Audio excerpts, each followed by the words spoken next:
नमस्ते और आपका स्वागत है। आप जानते हैं, अगर आप वाकई भारत जैसे जटिल देश को समझना चाहते हैं तो कभी कभी सबसे अच्छा तरीका होता है जूम इन करना। एक दिन पर नजर डालें तो हम यही करने जा रहे हैं। हम एक ही 24 घंटे की 5 बिल्कुल अलग अलग खबरों की सुर्खियां लेंगे और देखेंगे कि वे कैसी तस्वीर पेश करती हैं। ये अविश्वसनीय विरोधाभासों वाले देश का एक आकर्षक नजारा है। तैयार हैं? चलिए शुरू करते हैं। तो ये रहा हमारा रोड मैप।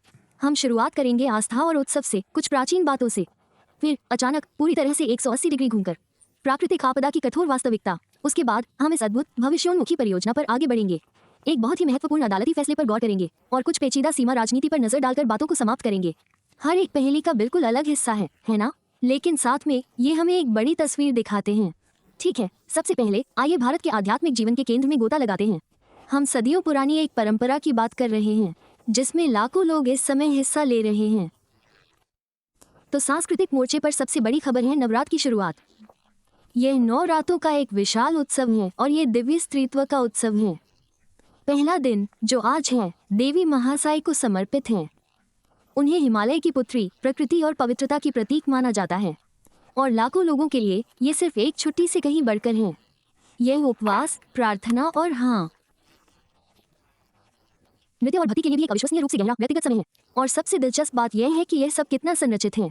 इस दिन की पूजा इन 3 मुख्य चरणों का पालन करती है। सबसे पहले आपको विधि मिल जाती है।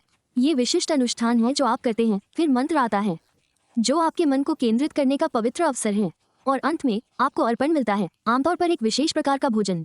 यह एक सुंदर संपूर्ण प्रक्रिया है। क्रिया, ध्वनि और यहाँ तक कि पदार्थ सभी एक साथ मिलकर विश्वास का एक कार्य बनते हैं। ठीक है, अब हम उस त्योहार की शांति और भक्ति से हटकर कुछ पूरी तरह से अलग करने जा रहे हैं। हम उत्सव से संकट की ओर बढ़ रहे हैं और यहीं पर आप वास्तव में एक ही दिन के विरोधाभासों को देख सकते हैं, क्योंकि जब ये सब उत्सव हो रहा होता है तो अन्य सुर्खियां बहुत बहुत अधिक अंधकार में कहानी कह रही होती हैं। दक्षिण में वेनाड केरल की खूबसूरत हरी पहाड़ियों में समाचार बहुत ही गंभीर हैं। बड़ी तबाही और जो हुआ वो एक विशाल भूस्खलन है। ये पूरे क्षेत्र को तहस नहस कर गया है। ये वास्तव में इतना बुरा है कि भारतीय सेना को बचाव कार्यों को संभालने के लिए बुलाया गया है। ये सिर्फ एक क्रूर अनुस्मारक है कि वो क्षेत्र कितना कमजोर हो सकता है। मौसम और यह आपको उस अविश्वसनीय मानवीय प्रतिक्रिया को दिखाता है जो प्रकृति के कठोर प्रहारों के लिए आवश्यक है और अब प्रकृति की शक्ति से एक और मोड़ के लिए। हमारा तीसरा शीर्षक हमें अविश्वसनीय मानवीय महत्वाकांक्षा के बारे में एक कहानी में ले जाता है। हम एक विशाल इंजीनियरिंग परियोजना के बारे में बात कर रहे हैं। तो इसे समझें। शीर्षक मूल रूप से एक प्रश्न पूछता है जो ऐसा लगता है जैसे ये सीधे एक विज्ञान फिल्म से लिया गया हो। एक बुलेट ट्रेन जो समुद्र के नीचे जाती है।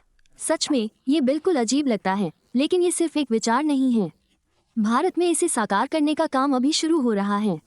आप जानते हैं, ये पूरी बात आज भारत में हो रहे बड़े बदलावों का एक आदर्श उदाहरण है। एक तरफ चुनौतियां बहुत बड़ी हैं।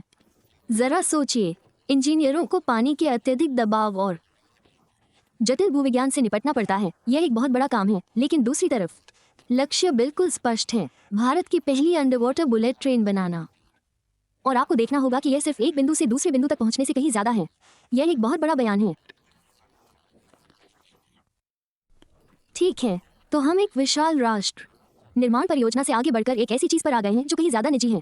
हमारी अगली कहानी एक अदालती फैसले पर केंद्रित है जो देश की सेवा करने वाले हजारों लोगों के जीवन को सीधे तौर पर प्रभावित करेगा। और मुझे शीर्षक का स्वरूप बहुत पसंद आया। यहाँ कोई जटिल कानूनी बात नहीं है।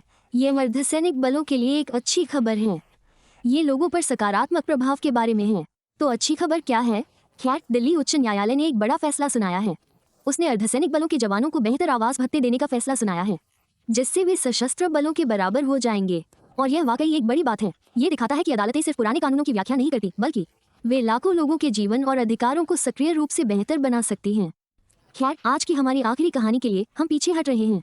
हम घरेलू मुद्दों को पीछे छोड़कर अंतर्राष्ट्रीय संबंधों की बेहद जटिल और अक्सर बेहद तनावपूर्ण दुनिया में कदम रख रहे हैं।